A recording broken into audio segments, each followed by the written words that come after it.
what kind of art you make, how long you've been doing it, and anything that you want to share that you're most excited about regarding your art in the near future. My name is Victoria. The internet name is Maliveth. I do digital art, fantasy illustration. I've been drawing since I could hold a pencil, but digital illustration since about 2005.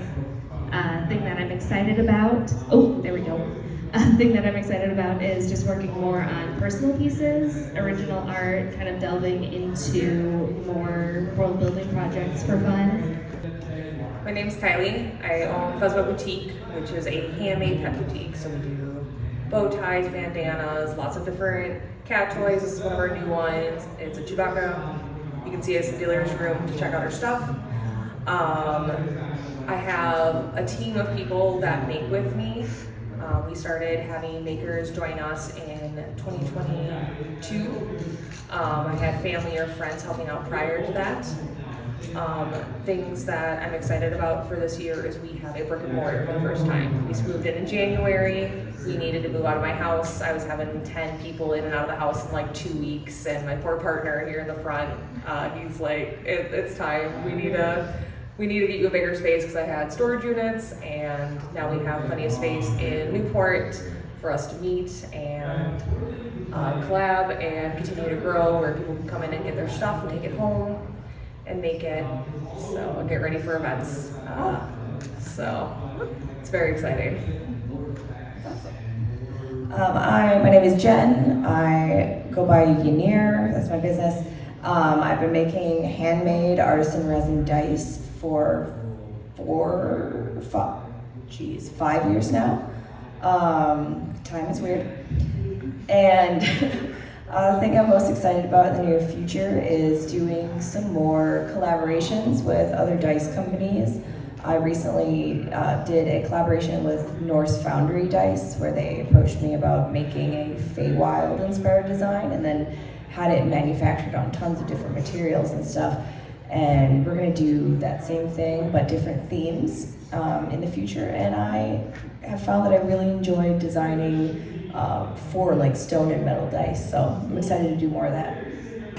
My name is Cece. I basically run She Bank. I'm sponsoring the con. I'm very glad to.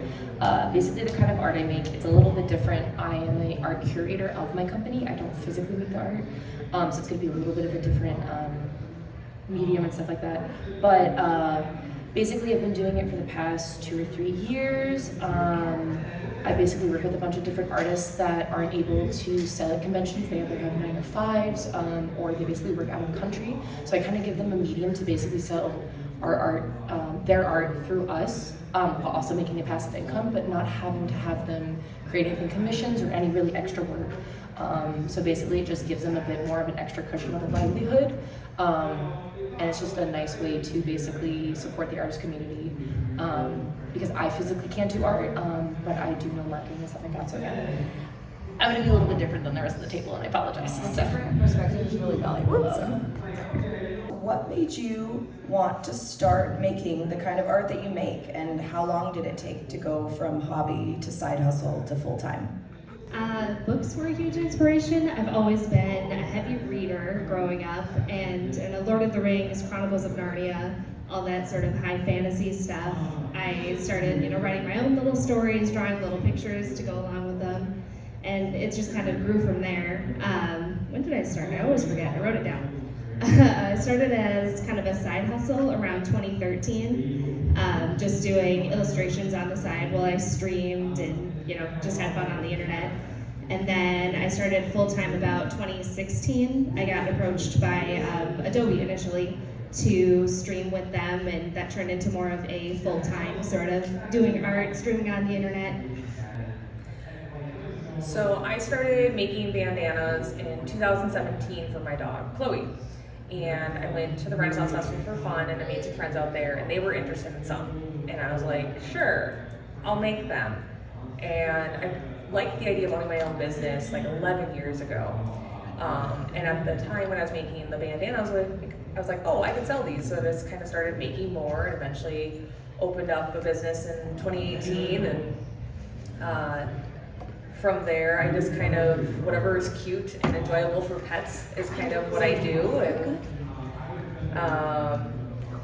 I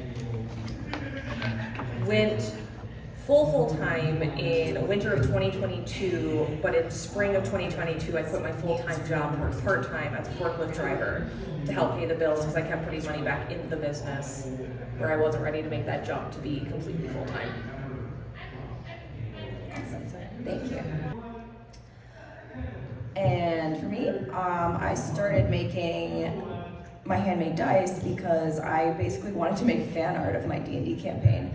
I had wanted to I wanted to buy first a set of black opal dice for my DM as a gift, and then I found out they don't make that. And so I was like, okay, well, I'm looking around for things that maybe looked like it, and I was like, oh, there's some people that hand make dice. And back in 2019, like early 2019, there really weren't that many, and they were very hard to get a hold of.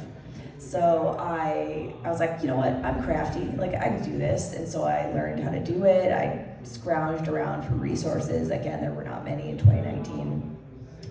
And I took a crack at it, and I had posted a couple of sets that I was just really excited about on my Instagram, and slowly people, I guess, started to like it and pay attention, and I was getting offers if people wanted to buy them, and I was like, not yet, but let me get better at this and I'll get back to you. And it took, I started making them in May of that year. I was selling them by like September. So that happened really quick, but it wasn't like enough money that I could quit a day job.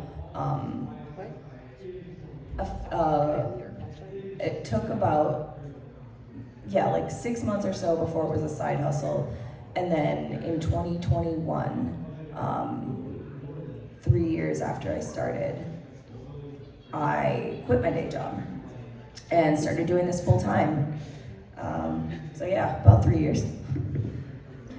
Was there a specific point where you realized you could comfortably leave a day job to make art full time? And if so, tell us what made you come to the conclusion that it was time to take that leap. For me, it kind of happened over time. I am very hesitant to jump into things.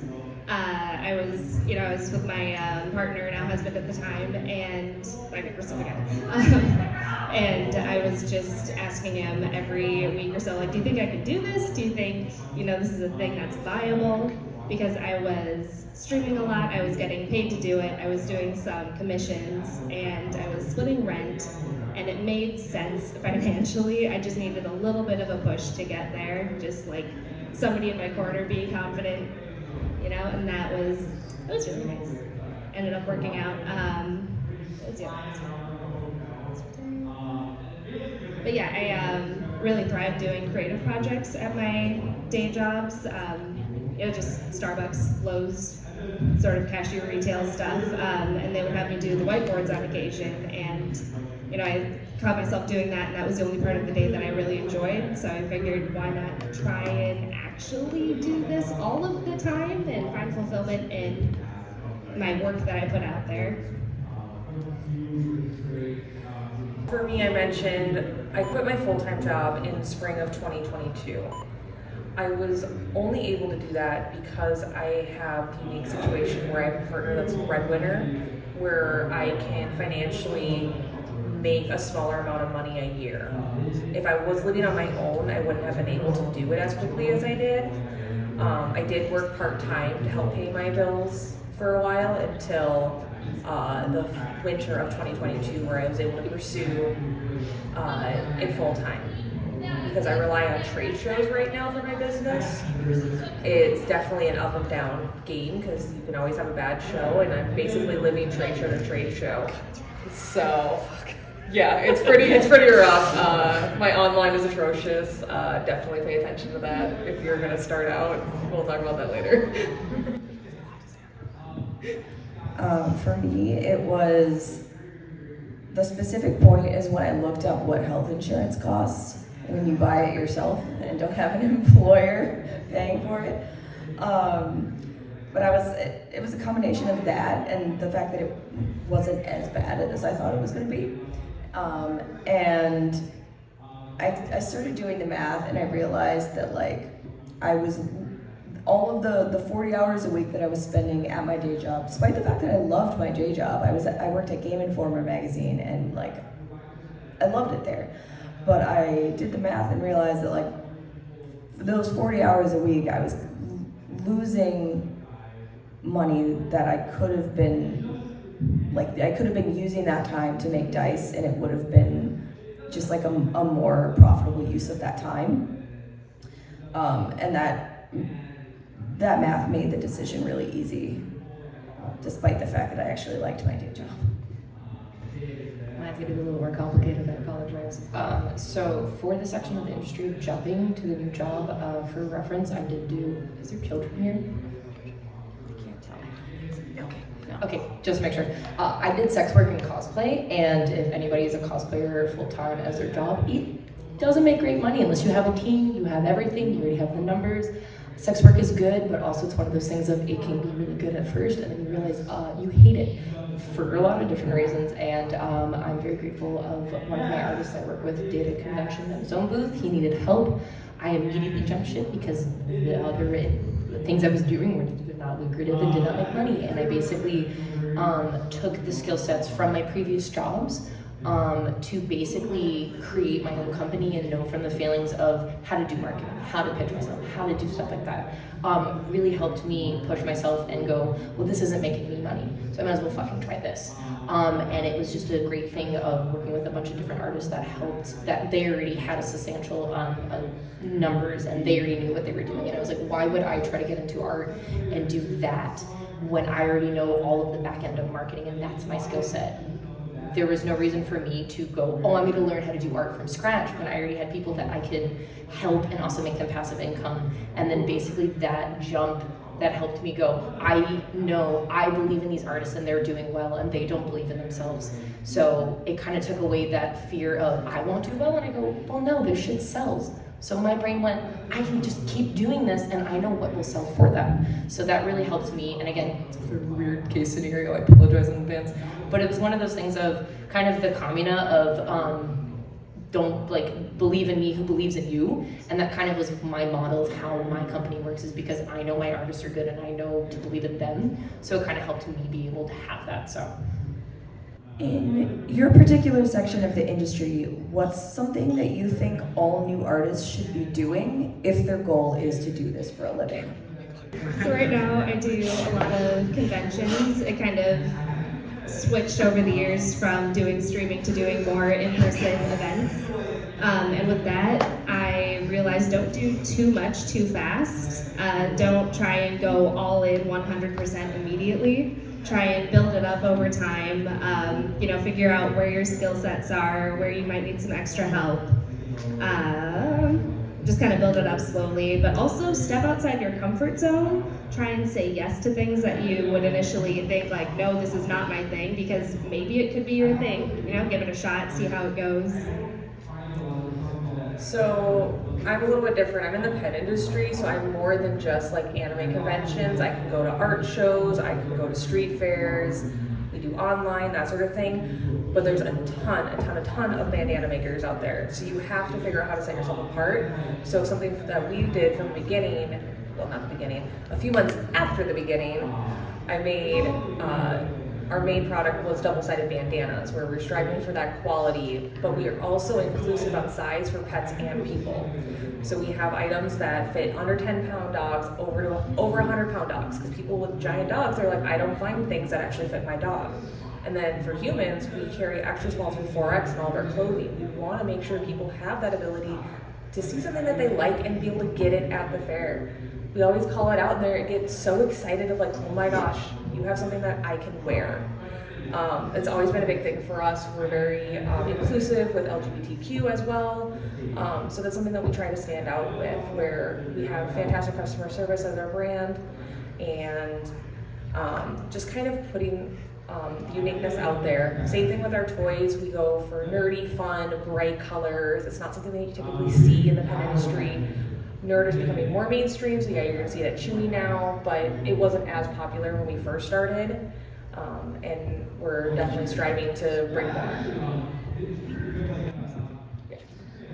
My recommendation is actually really similar to that. So for dice makers, the market has become pretty saturated recently. Lots and lots of handmade dice makers entering. And the thing that I think all new artists need to be doing is finding their own creative voice and what that looks like in their work. Because when you kind of just make the same looking stuff that everybody makes, you're just gonna get lost in the mire of an oversaturated market. And you have to basically find out what it is that inspires you and make sure that that inspiration is what's feeding everything you make. Like when you're passionate about what you're making because you're actually super into it and not because you're just like, oh, I think this will probably sell.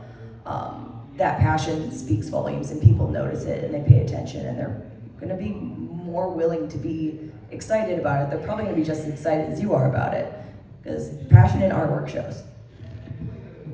If I'm gonna boil it down, I generally mean do not do girl math, because girl math, basically there's a cognitive predisposition of what you specifically handle at a certain point. You'll be like, oh, my favorite piece is, say, Boku no Hero, whatever, One Piece, whatever. You're gonna focus on that, and you're gonna think, oh, I filled like so many One Piece today, and you literally count them, and it's your least seller. Cognitive predisposition and stuff like that of what you pay attention to is so different than numbers, and the thing is, I'm gonna go break this down into two things. And sorry, like I said, I have a lot to say. I will say when you do this full time, this job is really fucking tough. It is a full-time job and like 5 other more. This job is very hard, especially if you do them an artist full time. Again, it's the hat, it's an artist wearing 17 different hats. So please be kind to yourself. Do not be like, oh, I could have done better and stuff like that. You will always feel that you can always do better, but it's really hard to kill yourself and be like, oh, it's my fault for all this fails. You definitely take this kind of stuff slow, but also something that a lot of artists have to do, to put back to Mally's point, minimal viable product is going to be your best friend. Do not order 100 of something if it is your first test. Yes, it's cheaper, but that first upfront cost of $20 you put into something will always benefit you if that fails. It always feels better to put $20 into something than $500, $400 of dead stock. Always go into things of minimal viable product, even if it doesn't feel like it's the best. That could be your bestseller. You never know. Everything is a sleeper hit. Everything is just so different.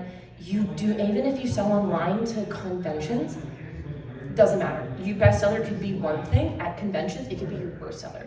Conventions are completely different and online is completely different. So definitely keep that separate. But minimal viable product, and definitely in Mally's point of like going slow, but also being willing to take those risks. But minimal viable product gives you that courage to be like, yeah, this is my new piece. It might fail, but if I get 5 prints, if it's 5 prints, it sells. And maybe I hate it, maybe I move on. But that's gonna be your bestseller, not only just monetarily, but morally. Because if you order 100 of something and it never sells, back to your point of like, you will feel so bad if it does bad. And just being kind to yourself is so important as an artist because you will always hate what you do. So you really, really have to be kind to yourself. So. What do you think is the most common pitfall that artists in your section of the industry encounter while in the early stages of trying to grow their business? And what would be your advice in overcoming it? I would try to take breaks, even if you feel like you don't need it. I know a lot of people say like, oh, just take it easy, and that's a lot easier said than done. I know I personally feel very guilty whenever I try and take a break. It's a tough thing. Like, relaxing is a skill that you need to learn. But even just a change of scenery, going to a coffee shop and sketching there, don't do anything that you feel pressured to do. Just kind of stretch your legs. Take a walk, go outside, touch grass, the classics. Burnout will still happen, but it will be a lot more manageable if you know how to just kind of take a breather, get a big breath in your lungs, do some other creative outlets. I would suggest maybe, trying to write, do a little bit of a comic, draw some comfort characters, OCs, fandom stuff, fan fiction, just have fun sometimes. So from a physical, like handmade sewing product, I did tons and tons of research when I first started, and all the articles are saying become a master of 2 to 3 product types. So if you're a purse maker and you make every kind of purse possible, you have a bazillion options for people to choose from, which people get decision paralysis. But if you're a maker type where your ADHD runs wild and you make dice bags and resin and a bunch of other things, people may not know what you specialize in. I know I'm a terrible example because I make a ton of different products, but I came up with a pet boutique and it works for us. But majority of handmade makers, they get really good at 1 or 2 things. Like Yanira is known for making really good dice. Like people know I go to her for dice. So figuring out what your main product is and then maybe adding a few to go with it can really help streamline your profile online and in person, where people know I go to this person for this thing because I love it. One of the first and worst things that a lot of dice makers will do is not do it safely. Resin is extremely toxic. Even if the bottle says non-toxic on it, it's not. What it means, it's non-toxic and they're separated parts. The moment you put those 2 things together, an exothermic reaction is happening, and it is now very, very toxic and bioaccumulative, which means the effects build up in your body over time, and bad things happen to your lungs, to your skin, to your eyes. It's not good.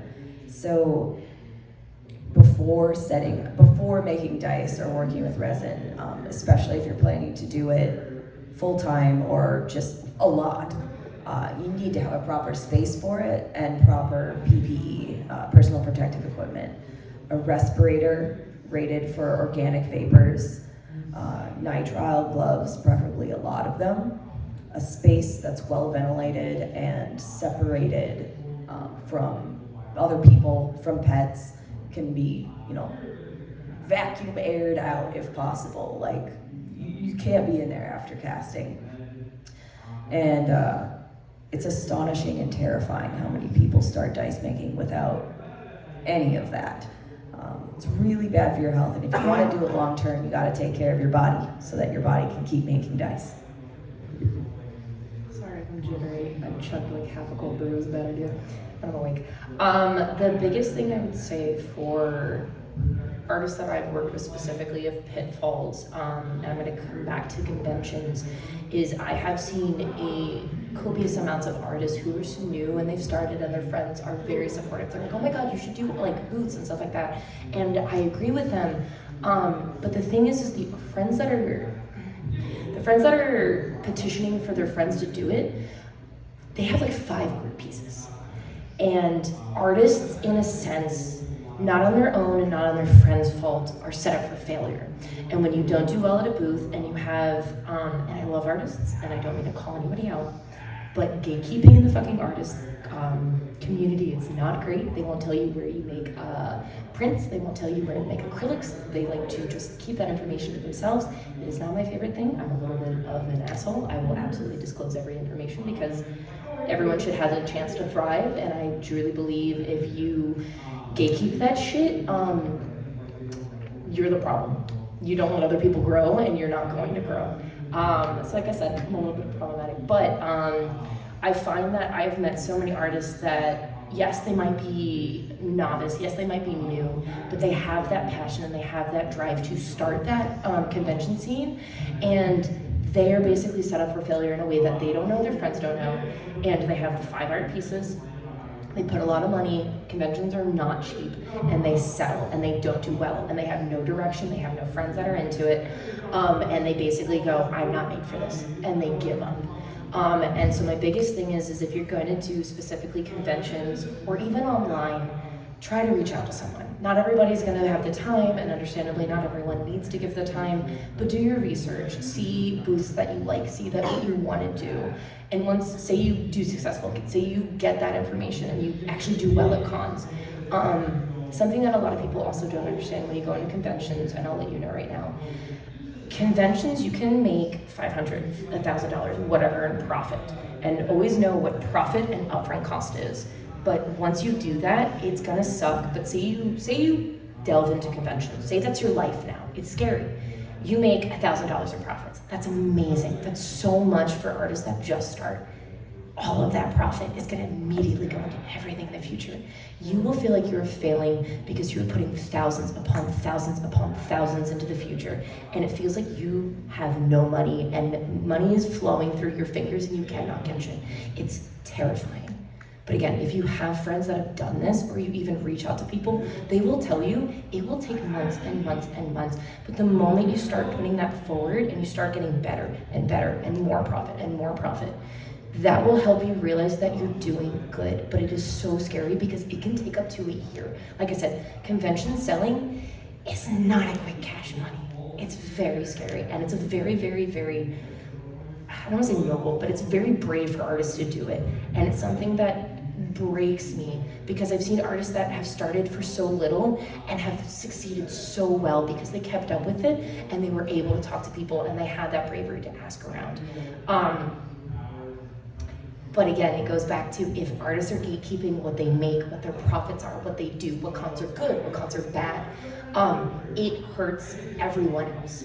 So if you ever go into art specifically for vendors or online and you get people who are genuine, hold on to those people. Those people will help you, and they will, even if there are some people that definitely, if you tend to pull ahead and they stay behind, again, I can understand sometimes that frustration because we're all human. We want to do well, and it does hurt sometimes when people get better or they do better because they have those resources. But keeping those people that are not gatekeeping are going to be some of your most precious friends because they will push you. The people that are going to gatekeep are going to hold you back and strangle you and suffer with you. So definitely, please, if you do this kind of a thing, do your research, do what you want, but definitely know that finding those people in those communities that will tell you that information that is helpful, those are rare, those are precious. Keep those people as much as possible. So. One thing I think all professional creatives struggle with from time to time is burnout. So what do you do to prevent burnout, and what do you do to handle it when it happens? I think you actually already answered this a little bit with the previous question. I got excited. I definitely struggle with this. I am ADHD. I keep going until I literally cannot, and my body tells me no. I have chronic pain as well. So there is definitely a lot of ebbs and flows for me.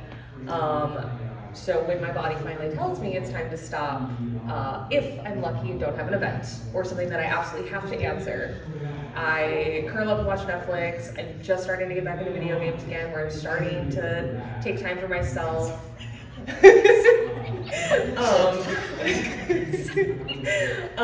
With the brick and mortar, I'm able to leave my work there instead of having it at my house, so that's very beneficial. So if you're able to rent a studio or do a co-op space where you can work outside of your house, that will definitely help make that break. Anybody that works from home, it's super cool to work from home, but work's always there. Yeah.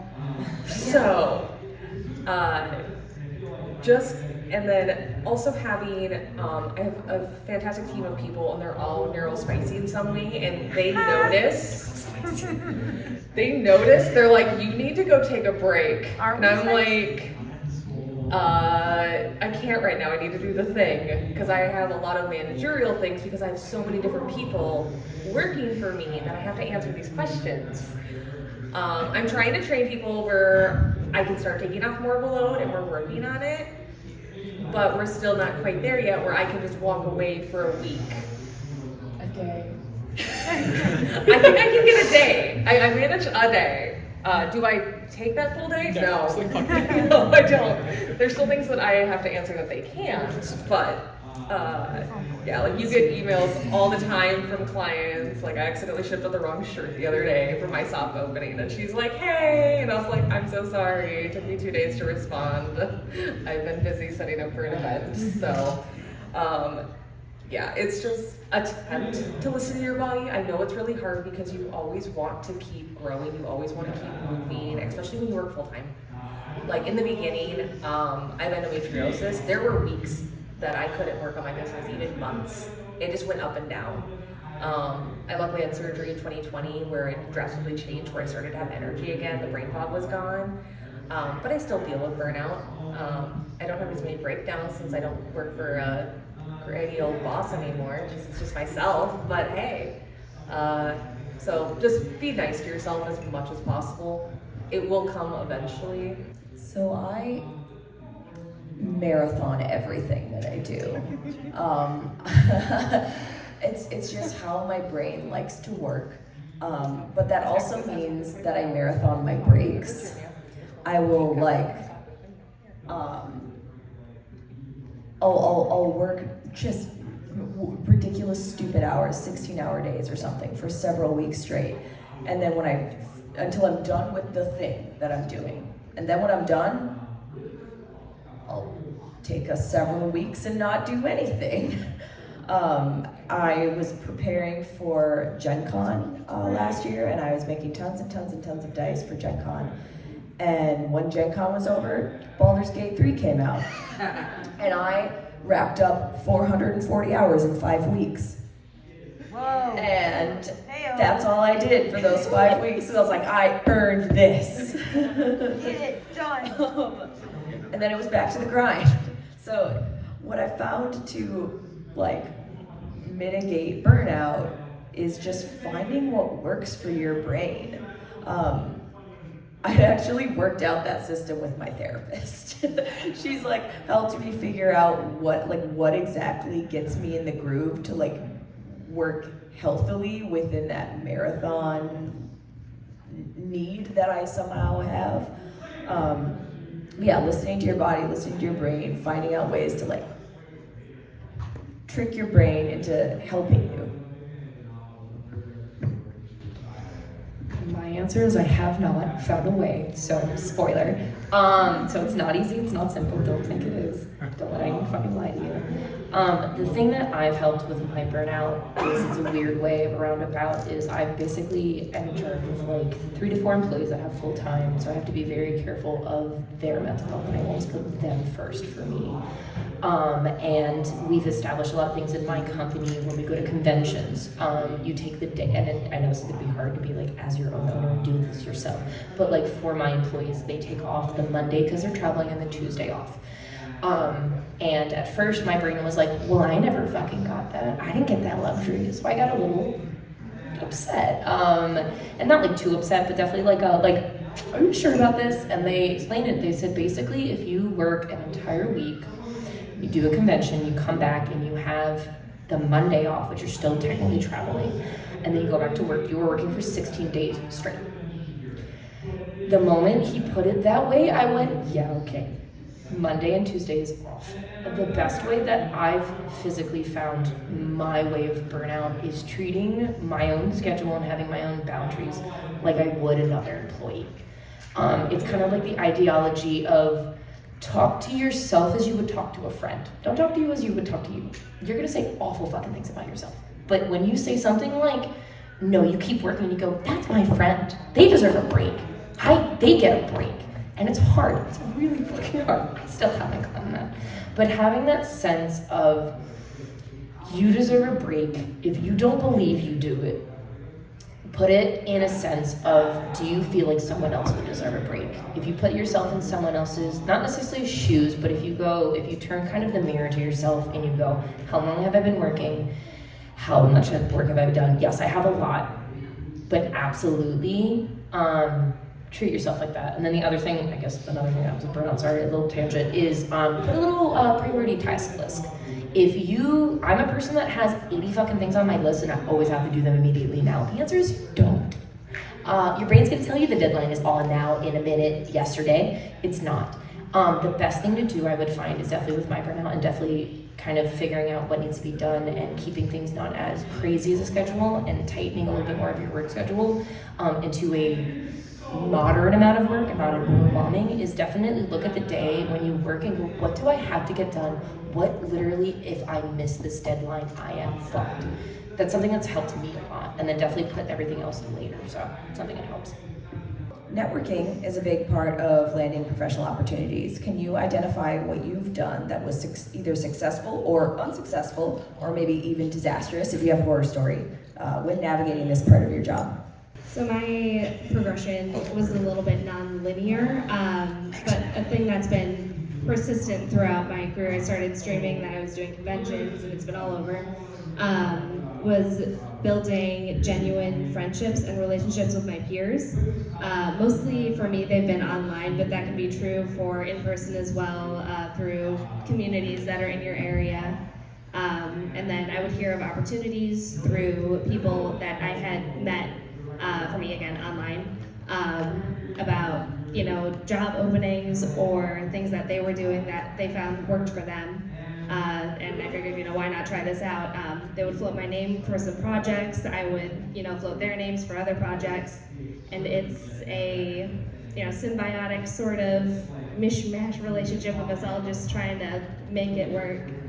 And I don't know, I don't think I really have a horror story, but a thing that was unfortunate, I had worked for 2 years off and on with a video game project, and I had done work for them, took a lot of time working on some assets for the game. I was really excited about it, and then 2 weeks after it launched, it died. But, things happen, we still get experiences. It was valuable learning. Because I do a lot of trade shows, I try to make connections with other vendors, ask them questions about like how to do events well, since I do outside events. It's like, okay, what do you use for your tent? I like your weights. How do you keep the wind out? Like, what big events do you like? Which ones don't you like? Have you heard about this event that I'm considering? Typically, people are pretty good about answering questions about events. I know some areas may not for like conventions. I honestly just started conventions last year, but I've been doing trade shows, art shows, and conventions for 6 years. So definitely just ask your neighbor for help if you do actual trade shows. Make those friendships. Like, I have people where it's like, hey, so-and-so, I haven't seen you in 2 years, but I remember your booth. You make the cool wallpaper. I did luckily make one like mentoring relationship years ago where they were like my consistent person to help, so definitely look for that. Try to find somebody that's similar. Like, I understand there is some gatekeeping where you don't want to have that competition, but finding somebody that's kind of in the same industry where they're willing to help give you answers. But make sure you try to give back in some way too, however you can help them. Like, if you show up early to help them with their setup because they're giving you lots of answers, or anything that you can do to kind of make it not just a one-way street. Mine is pretty much around the same vein, like meeting people who do what you do but similar and like horizontally related, I guess. Like, not the exact same thing, but in like a similar adjacent industry. And the biggest thing, in my opinion, is talking to them as people first. Like, meet people as the human being, not as a business card. If that makes sense. Like, you want to build a relationship with the person first, and if it's a good relationship and they work in a similar industry with you and are like looking to collaborate, then the business relationship will follow.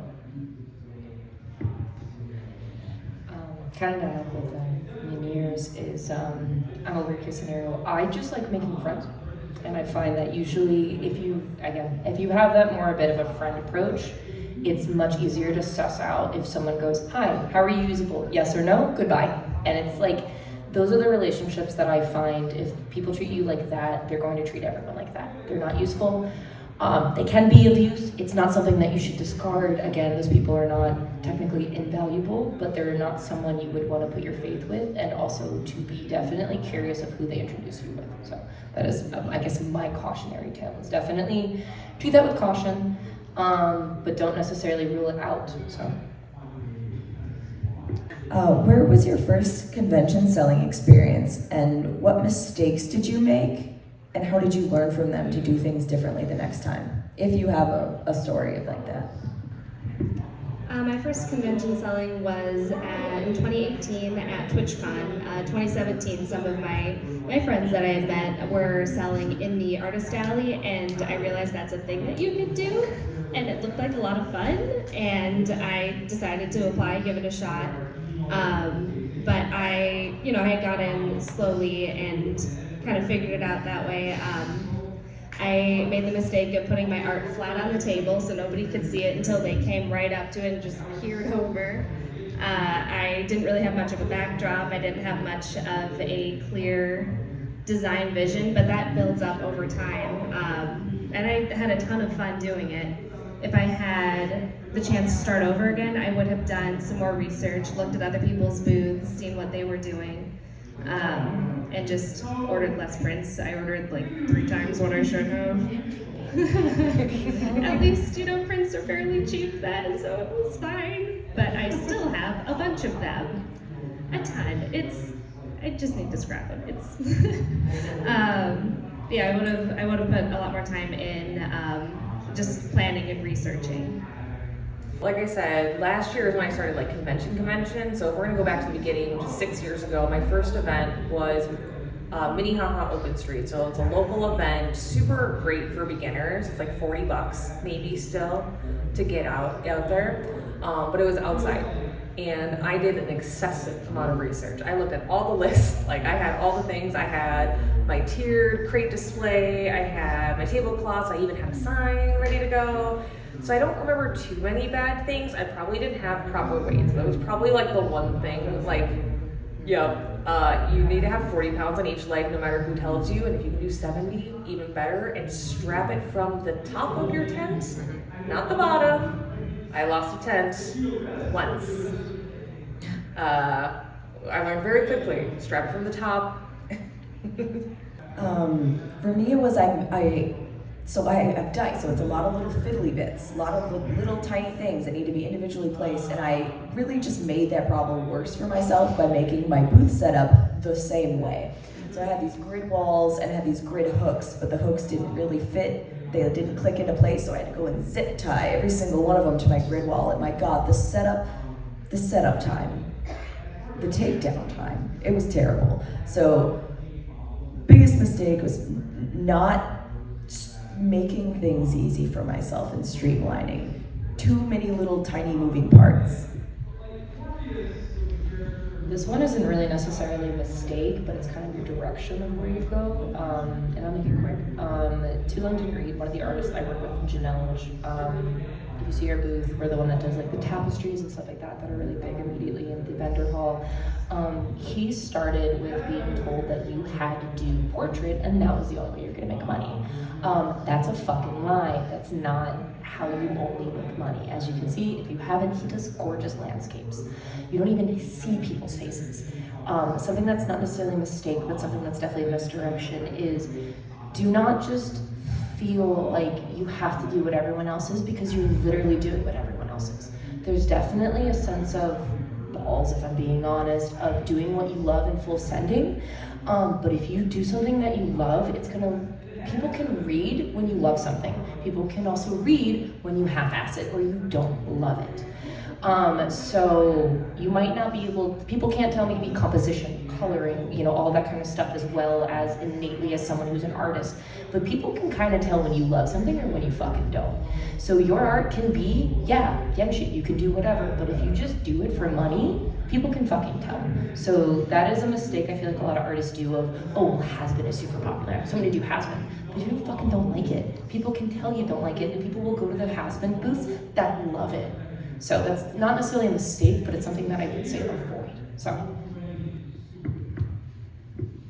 And with the last bit of time here, if anyone has any questions, we can and will answer questions. Yes. Just get up and shout it. Yeah. What advice might you have for someone trying to gain traction in setting up local shows to exhibit their work? I have a friend who his medium is sort of retro aesthetic, video game projects, but I would say the stuff he makes is more kind of traditionally an art world than it is like video game. So he's been trying to figure out ways to like get something going again, like locally as a show, kind of show his stuff and kind of gain some traction and some support. I think that's it. Sorry, good marketing.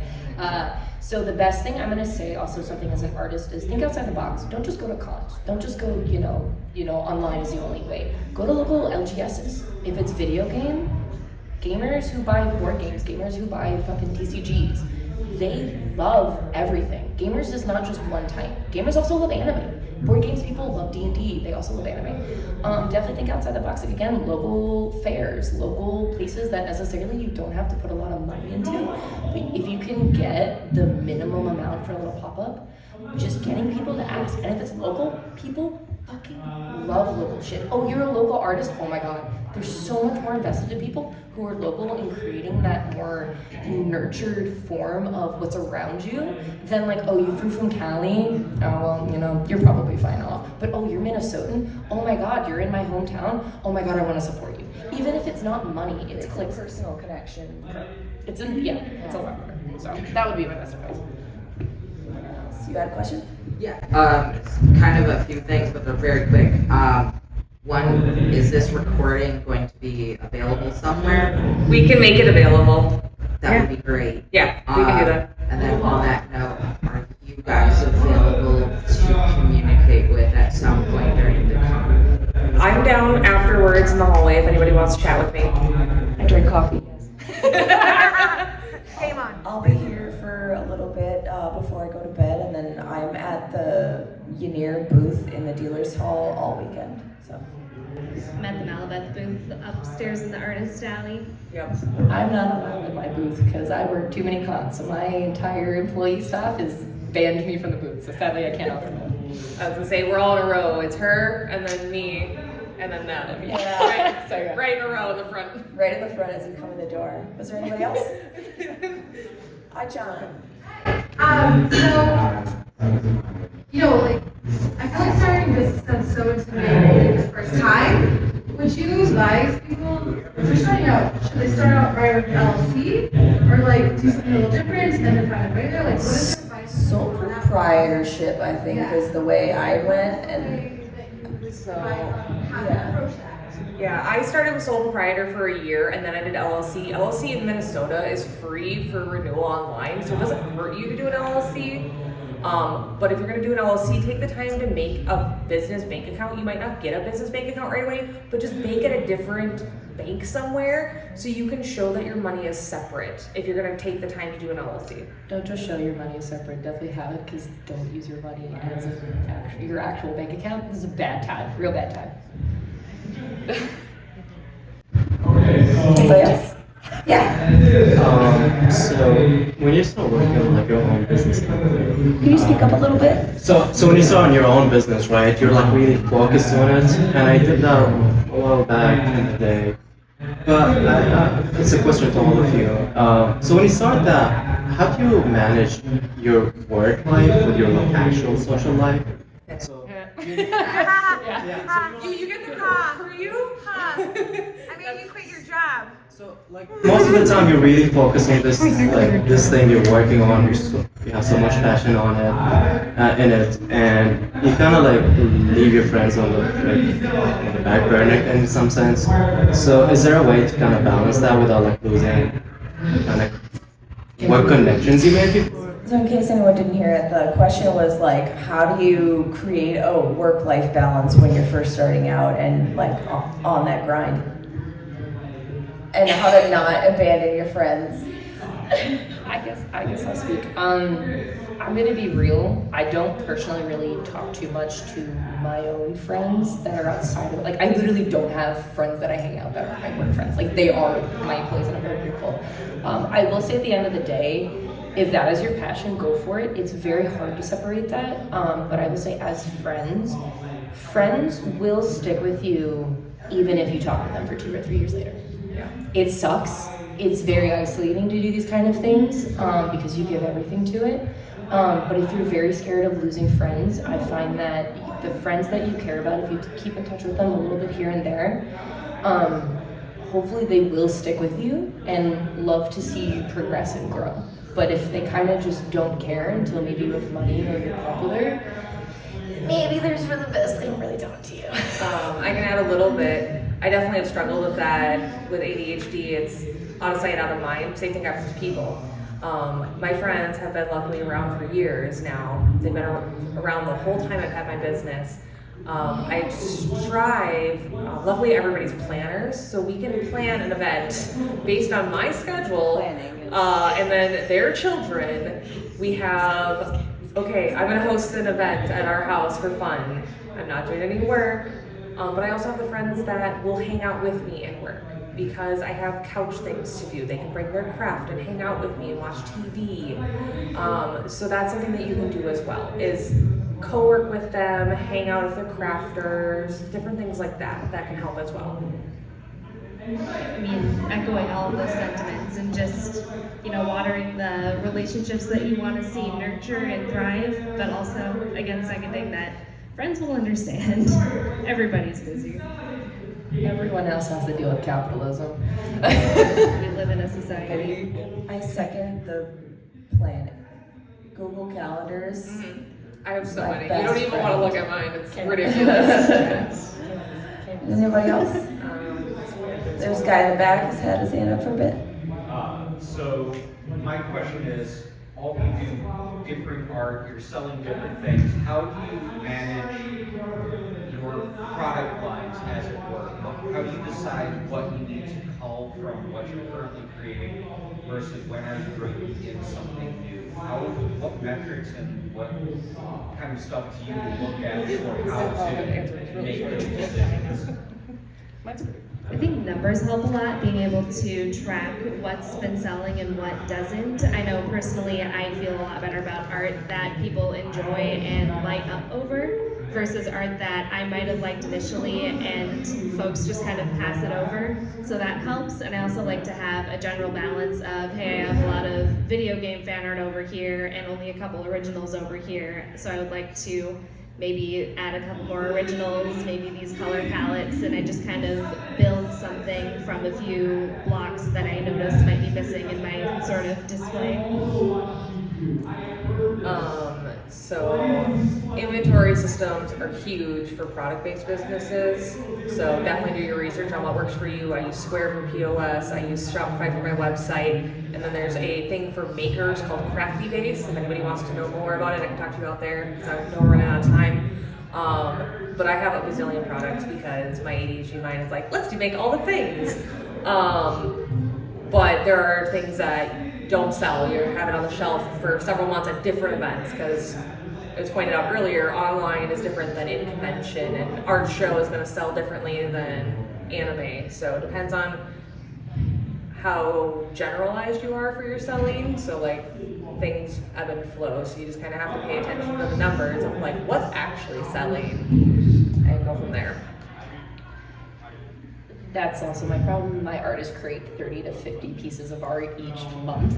Yep. I just added 6 new designs. Yep. That's usually not a normal person problem to have. But basically, like I mentioned, do not fucking do girl math. Your best friend will be analytics. It definitely is a full-time in itself, but keeping track of numbers. I know people are very fond of their favorite pieces, but if a number is dying out, potentially phase it out for another better piece. Like, don't feel really, really attached to something you love if the numbers are starting to die out. It sucks. It might be one of your favorite things. You can always bring it back. It's your piece of artwork. But yeah, definitely limit yourself to what you have, especially on online base. If I didn't make certain pieces of my artwork, my artist artwork, limited edition and a hard set limit, we would have 400 stickers online, and that is, no one's gonna fucking look through that. So you really have to understand the hard limit of how long is someone willing to look at my shit and how many clicks I can either have them in booths or at cons, and hard limit that to yourself. And you can always make a backlog of art and set on it for a bit, and if you really don't fucking like that one art piece, don't fucking use it. or you can always bring it back later. So. Yeah, being able to kill your darlings, essentially. That's what it comes down to. Just if it's not selling. Anyone else? This might just be a real quick one, but how do you guys know whether to be in the artist alley or the vendor hall? Because I know that is a point of contention. Sorry. What can you afford? No, it's true. No, honestly, genuinely. Start small. Sorry, like there is the conception of the bigger the booth, the more people you attract, and the more presence you have. But I was just talking to this another friend who was dealing in a total different situation. Don't feel like you need to go big. Go as, again, minimal viable product. If you only have the $200, yes, you could maybe get that exhibitor, but is that gonna put you in debt? Is that gonna stress you out? You have to hit higher numbers when you do bigger things. For us, we physically were suffering from having too little of space. We have, when you have, and like, again, this is not meant to be like mean or being like a big vibrato, but when you have rows and rows of people who are trying to get to your booth and you are literally losing people, that is how you know to get a bigger booth. When you feasibly cannot retain that many people because you are that crowded. There are ways that you can get those people's attention. Like we personally hand out menus. So if you guys go to the con and you see people handing out menus of art, that's us. And that was one of our creative ways with that limited space of being able to get kind of people to wait and stay there, but only that can do so much longer. But again, if you can hit those numbers and you go, cool, I can make X amount of profit, 5K, 10K, etc. And you are finding that you are hard limiting and you know you can go further, that's when you go to exhibitors. We're at midnight, but I don't know if, like, unless they kick us out, we could. Yeah. How much? The next panel's in 30, so. If you guys have more questions, we'll keep answering questions.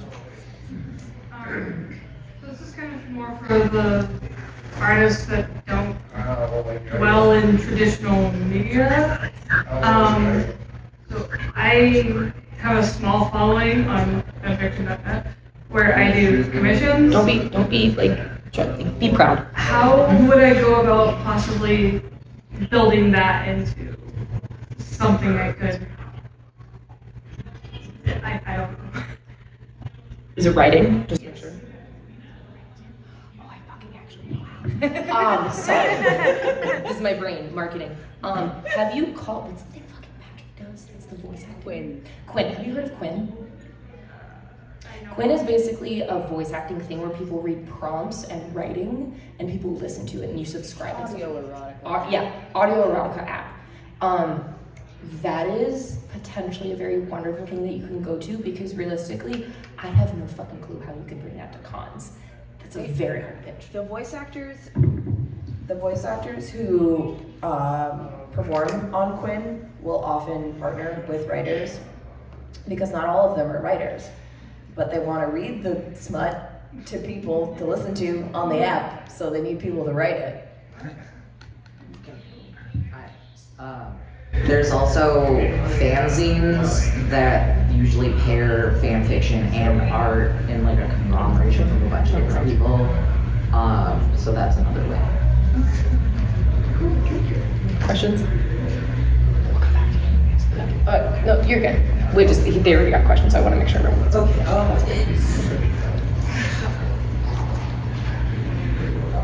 I guess I don't know how to afford this, but like, Just do your best. How does like, the whole idea of like the separation between personal art versus the art, like still having the passion for it, but the art, always having the idea of like, oh, this can be, the art can be something for selling. Yeah, so, like, is there ever a difficulty between separating that?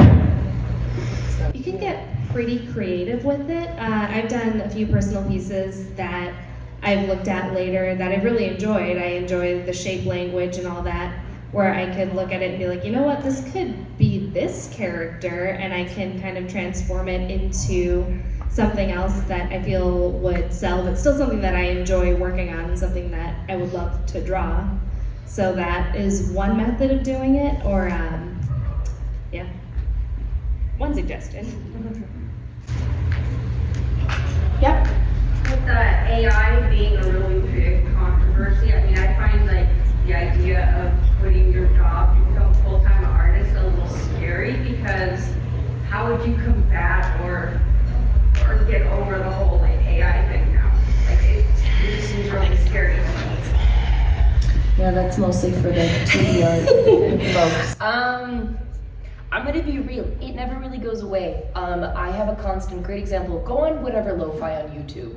Stare at it for a bit. Every fucking new YouTube lo-fi is AI. There right now is no way to get around it. But however, there is a lot of conventions that are taking stands. I'm very happy and proud, but Alex, who runs ECC, or really anyone who runs ECCC, the Repops, etc., they don't take that shit lightly. I have me and my other person that owns the company or works artist. Sorry, many different hats that people have, but certain conventions, that is the best way that it really is you find a convention that you love. Repop has standed time and time again that if you go get in contact with them, you have evidence and you send them, hey, this is AI. They take it very fucking seriously, and they'll document it, and they'll go up to it, and they'll go, yeah, this is AI, and they go, you take it down, and sometimes they take it down, and we've had times where they put it back up, and I've got evidence of it, a video recording, and Alex will go, they're banned, they're not allowed back. Great example, Ben who runs, I think Twin Cities Con, who runs Des Moines Con, he just had a policy that says if you do AI in vendors or artists, you're fucking banned. It is realistically, at the end of the day, it is artists who look out for each other and stand with each other and go, this is AI, and they contact the people for the conventions and go, this is AI, and they don't stand for it. When artists stay complicit and quiet, that is how we don't have power. And at the end of the day, when we stand with these convention coordinators and we go, no, this is AI, like this is not acceptable. You can't keep fucking letting these people in. Because the problem is all of these conventions are like, oh, artists can't do AI. I'm gonna be real, they're not in fucking Artist Alley. They're not paying any artists. They can just go to vendors. They have no upfront cost. So like, they don't need to do that. So a lot of people will go like, oh, well, they're not in vendors, but those coordinators don't talk to artists. They don't understand that process. So when artists speak up, and like, great example, I'm sorry, I have a fucking HR nightmare. Gallery Panda for a really long time did AI. And Janelle, who I work with, stood up and they got them kicked out of ALA because he had a platform and we're very grateful for it, but he didn't shut the fuck up. He goes, hey, these people have AI, why are you allowing that? Why are you letting an AI booth sponsor a fucking convention? And they got kicked out. And every other artist has clocked it and gone, yeah, you're right, they have had AI. They have proof of AI. And every artist is always hawking every single Gallery Panda booth and going, where's the AI? And they haven't fucking put a piece of AI because they're shitless terrified. Artists have the power and we're fucking passionate, but we need to speak up and we can't be quiet about this topic. That is the best way that it is powerful, because Mally is a great example. Mally's come to me at a convention at AWA and gone, it is so demoralizing to sit across a booth that has AI at their booth, and that fucking booth is getting more attention because they can pump out a shit ton of content. Meanwhile, you are sitting there with hours and hours and hours on a piece that you love, but you fucking made yourself. It is demoralizing. But the more and more artists that speak up and talk to other people and go to these coordinators, that is how we fight back, at least in the convention space.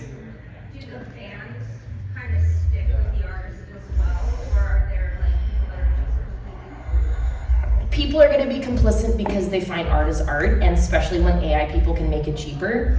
Art at the end of the day is a luxury and not everyone can spot it. And it is getting harder and harder to spot AI.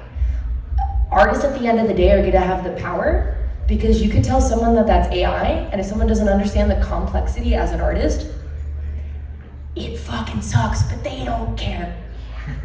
Is the real truth. And I'm not gonna like put a band-aid on that, so artists are the only one who are gonna be able to fucking make that change, so. Can I make a? Yeah. Detour is also anti-AI, which is Yeah, nice, yeah. ASIN is the same thing. We just got in for them for Chicago and it was on their list. There's very few cons, but they're getting more and more as the day goes on. Anyone else?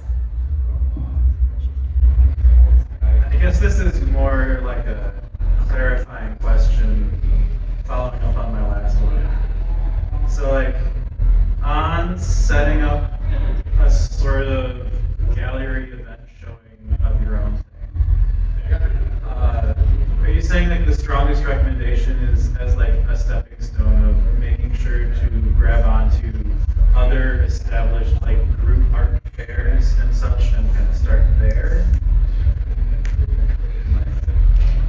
Yeah, I mean, there's no reason to try to do your own thing. It's like creating a convention from scratch. There's no reason to because there's already people who are going to go to those art fairs, so the bodies are there. The most important thing is to, if you're going to try to start from absolutely scratch, just getting anyone to see your stuff, giving feedback, talking to people. That's going to be the best way to go about that. So. I think we can do maybe one or two more. I'm flagging.